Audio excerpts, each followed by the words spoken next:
अगर कोई अपना भला चाहता है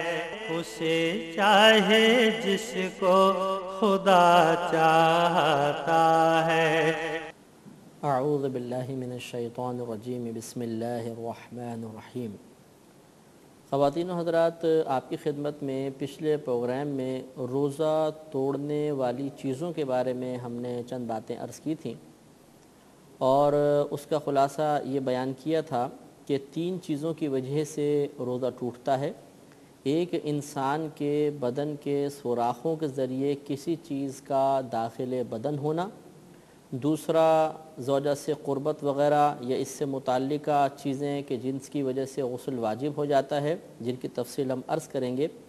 और तीसरा, क़ै यानी उल्टी की वजह से रोज़ा टूटता है, लेकिन इसमें भी चंद शराइत होती हैं। तो जिस्म के सुराखों के ज़रिए चीज़ें जब अंदर जाती हैं तो रोज़ा टूट जाता है। इसकी चंद सूरतें बयान की थी और यही सिलसिला में इंशाअल्लाह कंटिन्यू रखेंगे। एक मसला ये पूछा जाता है कि क्या दौरान रोज़ा टूथपेस्ट या मंजन किया जा सकता है कि नहीं। तो असल इल्लत तो यही होती है रोज़ा टूटने की कि किसी चीज़ का सुराख के ज़रिए बदन के अंदर दाखिल हो जाना। लिहाजा अगर हम मुँह से कुछ खाते पीते हैं तो चूँकि वो अंदर दाखिल हो जाती है, इसलिए रोज़ा टूट जाता है। तो अब टूथपेस्ट और मंजन में ये देखा जाएगा कि क्या पेस्ट करते हुए या मंजन करते हुए इनके ज़र्रात हल्क़ में पहुँचे या नहीं। तो अगर तो हल्क़ तक नहीं पहुँचे तो रोज़ा नहीं टूटेगा, और हल्क़ तक पहुँच गए तो टूट जाएगा। लेकिन अफजल और औला तरीक़ा यही होता है कि इंसान जब सहरी कर रहा हो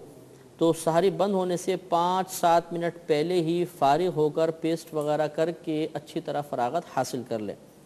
और अगर मसलन दोपहर में जैसे सो के उठे और मुँह में कोई तग़य्युर वग़ैरह महसूस हो तो फिर मिसवाक इस्तेमाल करें, क्योंकि आगे हम इंशाअल्लाह ये ज़िक्र करेंगे कि दौरान रोज़ा मिसवाक का इस्तेमाल बिला कराहत जायज़ है। तो दौरान रोज़ा कोशिश यही करनी चाहिए कि मिसवाक या पेस्ट या मंजन वग़ैरह यूज़ ना करें, कि अगरचे इनके ज़र्रात हल्क़ तक ना भी पहुँचे, लेकिन यहाँ एक मसला और ज़रूर हो जाता है, और वो ये है कि दौरान रोज़ा बग़ैर किसी उज़्र के कोई शय चखना ये मकरूह होता है। तो अगरचे हल्क़ में हमने बिलफ़र्ज़ ज़र्रात पहुँचने नहीं दिए, थोड़ा सा दांतों पे पेस्ट मला और कुल्ली कर ली, लेकिन फिर भी इतना ज़रूर है कि पेस्ट का हमें ज़ायक़ा महसूस होगा। इसी तरह जो मंजन होते हैं जिनमें ज़ायक़े होते हैं वो भी एक मख़सूस ज़ायक़ा हमें महसूस हो जाएगा, और ये बिला उज़्र एक शय को चखना करार पाएगा, और बिला उज़्र किसी शय का चखना मकरूह होता है। लिहाजा आफ़ियत का रास्ता यही है और सबसे बेहतर सूरत यही है कि इंसान इससे बचे। हाँ, अगर मसला ये है कि आज़ार हों, कोई उज़्र लाहिक़ हो जाए तो फिर शय का चखना भी जायज़ हो जाता है, जैसे अभी आगे इंशाअल्लाह मैं तफ़सील अर्ज़ करूँगा। तो यहाँ पर पेस्ट और मंजन के सिलसिले में उज़्र यूँ मुतहक़्क़क़ हो सकता है कि अगर किसी शख्स की पब्लिक डीलिंग है, वो लोगों से गुफ्तगू करता है और उसको गालिब गुमान है कि अगर मेरे मुँह से बू वग़ैरह महसूस हुई, चाहे वो रोज़े की हालत में भी हो, तो सामने वाला ज़रा मुझसे कतराएगा, खींचेगा, और इसकी वजह से उसके कारोबार पर या दीगर किसी चीज़ के ऊपर बुरा और मनफी असर मुरतब होगा, तो ये एक उज़्र हो सकता है। ऐसी सूरत में दिल में कराहत रखते हुए पेस्ट या मंजन कर सकते हैं, लेकिन इस सूरत में भी अगर एक ज़र्रा भी हल्क़ में पहुँच गया तो रोज़ा टूट जाएगा। इसमें ज़रूर ज़रा एहतियात करनी चाहिए। एक मसला ये भी याद रखें कि बिलफ़र्ज़ अगर कोई चीज़ चबाई, मिसाल के तौर पर टॉफ़ी वग़ैरह थी और वो दांतों में जम गई थी। अभी मैंने पहले मसला अर्ज़ किया था कि बोटी के अंदर चली गई और रोटी का टुकड़ा चला गया और वो चने से छोटा है तो हरज नहीं, लेकिन यह मसला ये है कि शक्कर वग़ैरह कोई हो, मीठी चीज़ या टॉफ़ी वग़ैरह चबाई थी और इससे पहले कि हम उसे दूर करते सहरी बंद हो गई और फिर वो घुल कर मुँह थूक के ज़रिए हलक़ में पहुँची और मिठास वग़ैरह महसूस हो गई, तो इससे भी रोज़ा टूट जाएगा। लिहाजा मालूम यह हुआ कि आफ़ियत का रास्ता यह है कि इंसान सहरी बंद होने से पहले पहले अपने मुँह को हर किस्म के ज़र्रात से पाको साफ़ कर ले। एक मसला ये भी होता है कि बसा औक़ात इंसान दौरान रोज़ा मसलन मिसवाक वग़ैरह की या और कोई उज़्र लाहिक़ हुआ, बाज़ों को दांतों के अंदर बीमारी होती है और खून निकल आता है मुँह में, और उसका ज़ायक़ा बसा औक़ात मुँह में महसूस होता है, और कभी ऐसा होता है कि वो हल्क़ में उतर जाता है और हल्क़ में बाकायदा उसका ज़ायक़ा महसूस होता है। تو یاد رکھیں کہ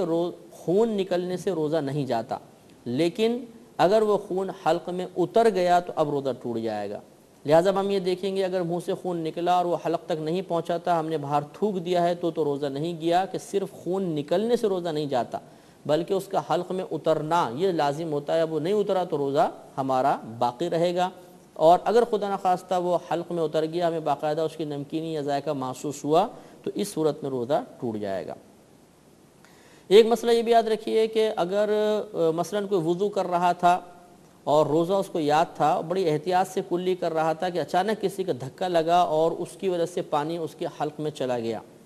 تو اب اگرچہ اس کا روزہ توڑنے کا ارادہ نہیں ہے لیکن چونکہ روزہ یاد ہے، ایسی صورت میں اگر حلق میں پانی چلا جائے تو اس سے بھی روزہ ٹوٹ جاتا ہے۔ اب اس پر وہ گناہگار نہیں ہوگا کیونکہ اس کا اپنا قصور نہیں ہے، یہ تو کسی اور شخص کے دھکے کی وجہ سے ایسا ہو گیا، لیکن بہرحال روزہ اس سے بھی ٹوٹ جائے گا۔ تو اگر کوئی جان بوجھ کر پانی پی لے تب بھی ٹوٹ جاتا ہے، اور اگر کسی مطلب روزہ یاد ہے اور بلا ارادہ کوئی چیز اندر چلی گئی، اس سے بھی روزہ ٹوٹ جاتا ہے۔ تو جان بوجھ کر روزہ توڑیں گے تو اس کو کہتے ہیں قصدن روزہ توڑنا یا عمدن روزہ توڑنا، اور اگر روزہ یاد تھا لیکن اور روزہ توڑنے کا ارادہ بھی نہیں ہے، اچانک کسی وجہ سے حلق میں وغیرہ میں پانی چلا گیا، تو اس کو کہتے ہیں خطأً روزہ توڑنا۔ تو یہ خطأً ٹوٹے چاہے قصدن ٹوٹے، دونوں صورتوں میں ٹوٹنے کا حکم ہوتا ہے، لیکن احکام کے اعتبار سے فرق ہوگا جو ہم آگے بیان کریں گے، کہ قصدن کے اندر قضا کفارہ دونوں ہوتے ہیں، لیکن خطأً اگر روزہ ٹوٹتا ہے تو صرف قضا ہوتی ہے، کفارہ نہیں ہوتا، لیکن بالتفصیل انشاءاللہ کلام آگے کیا جائے گا۔